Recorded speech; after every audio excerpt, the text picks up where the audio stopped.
Hello. चलो let us start again. वहाँ पे कोई दिक्कत आ गई थी।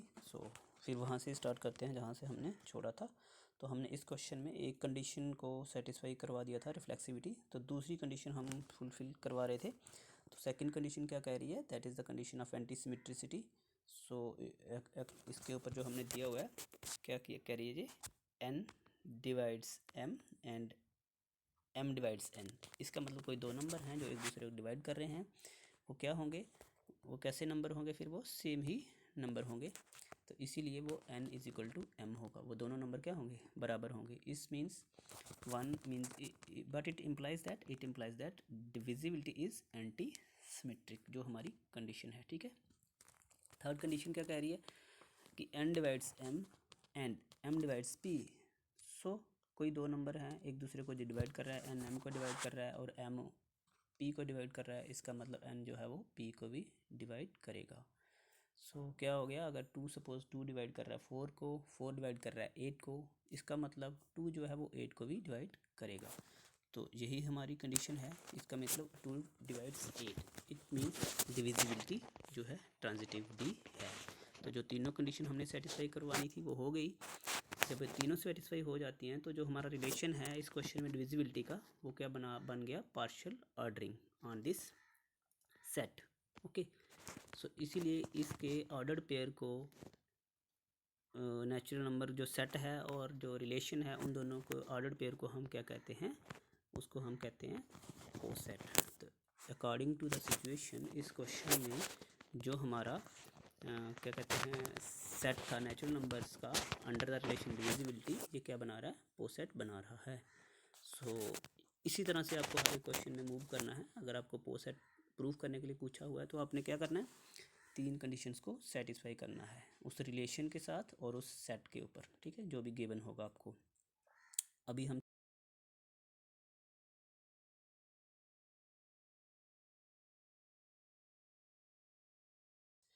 Relation less than equal to है और सेट क्या है, इंटीजर्स का। पहले सेट नेचुरल नंबर्स का था और रिलेशन डिविजिबिलिटी का था। अब इंटीजर्स है तो इंटीजर्स में क्या आ जाते हैं, पॉजिटिव नेगेटिव दोनों आ जाते हैं। चलो स्टार्ट करते हैं।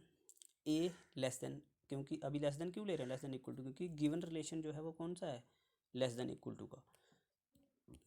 तो अभी हमें क्या करना है, देखो, we have a is less than equal to a for every a. उस इंटीजर्स में कोई भी हम एलिमेंट ले लें और वो एलिमेंट खुद के बराबर होगा जब इक्वल टू होगा, जो कंडीशन है। तो ऑब्वियस है जी, ये simple reflexive condition is very obvious. ठीक है। इसका मतलब क्या हो गया कि जो लेस देन इक्वल टू है, ये क्या हो गया, इट इज़ रिफ्लेक्सिविटी। तो पहली कंडीशन प्रूफ हो गई, बहुत सिंपल है ये। ठीक है। अब आ जाओ दूसरी कंडीशन के ऊपर। दूसरी कंडीशन क्या कह रही है, अगर क्या कहती है, वो दो एलिमेंट हैं, ए कोई बी से छोटा है और बी जो ए से छोटा है या उसके बराबर है, तो वो कंडीशन कब हो सकती है, वो तभी हो सकती है अगर वो दोनों एलिमेंट इक्वल होंगे। इसीलिए जो हमने लिखा हुआ है यहाँ पे, it happens only when A is equal to B. तो यही जो एंटी सिमेट्रिसिटी की कंडीशन है, it means less than equal to is antisymmetric relation. ठीक, एंटी सिमेट्रिक रिलेशन है जी। तो सेकंड कंडीशन भी प्रूफ हो गई, किसी भी एलिमेंट को हम चूज़ कर सकते हैं उस सेट में। अब थर्ड क्या है, ए is less than equal to b and b is less than equal to c. ये दो गिवन होते हैं और हमें प्रूफ करना होता है कि जो ए जो है उससे छोटा हो, लेस देन इक्वल टू सी होगा। ये भी अगेन उस कोई भी सेट ले लें, सपोज़ हम एग्जांपल के तौर पे भी आप ले सकते हो। Suppose 1 is less then 4 and 4 is less then 8। तो क्या होगा, 1 जो है 8 से छोटा ही होगा, वही हमें बताना है, ए is less than C.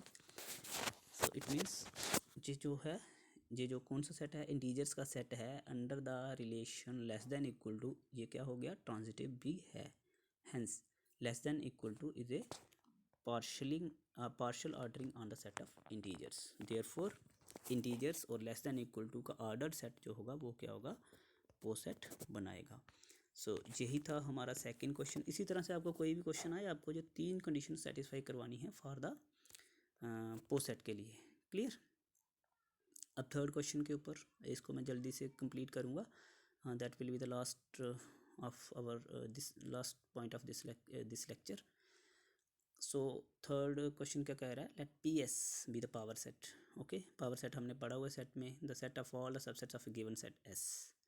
show that the inclusive relation subset equal to is a partial ordering on the power set P of S. तो कोई भी सेट है उसके पावर सेट हमारे पास है, रिलेशन कौन सा है, लेस देन नहीं सॉरी सबसेट इक्वल टू, और वो हमें बताना है कि वो क्या बना रहा है, पोस्ट सेट बना रहा है या नहीं बना रहा है। अब सेट कौन सा है, power set of a set. So इसमें क्या होगा, पावर सेट में कितने एलिमेंट आ जाते हैं, सारे के सारे आ जाते हैं, मींस उसके सबसेट्स जितने भी उस सेट के सबसेट्स होते हैं एम्प्टी सेट से लेके कंप्लीट सेट तक वो सारे आ जाते हैं। ठीक है, ये मैंने आपको सेट में बताया हुआ है। सो देखो वी हैव ए, पहला हो गया reflexive, means a related to a, तो वही हमें ले लेना है। ए जो होगा क्या होगा, उसका सबसेट भी होता है, खुद का सबसेट होता है जहाँ उसके बराबर होता है, तो for all A belongs to the S which implies that subset equal to is reflexive. ठीक है, ये क्या हो गया, रिफ्लेक्सिव है, ये वाली पहली कंडीशन हो गई। अब हमें मूव करना है दूसरी कंडीशन के ऊपर। तो दूसरी कंडीशन में क्या होता है, दो एलिमेंट लेने होते हैं हमने। ये देखो A subset of B subset are equal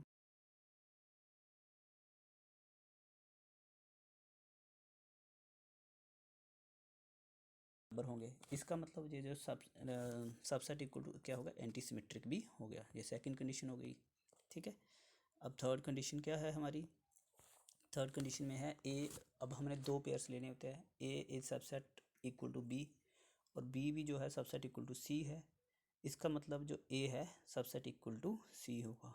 search में बहुत इजीली आप देख सकते हो, आपने पहले ही पढ़ा हुआ 11th में भी, ये बहुत 9th में 11th में। So which implies that subset equal to is transitive also. तो अगेन तीनों की तीनों कंडीशन सेटिस्फाई हो गई। इसका मतलब subset equal to is a partial ordering on power set of S.